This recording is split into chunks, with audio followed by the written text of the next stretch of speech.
In the golden hush of a British evening, it's a hoopoe. Probing patiently, then success. A fat grub is tossed in the air and gone.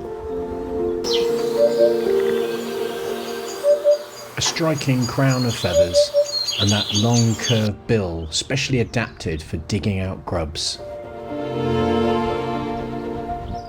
A brief glimpse of something wild and beautifully out of place. The hoopoe is more at home in southern Europe or Asia, and occasionally, spectacularly, on the south coast of the UK.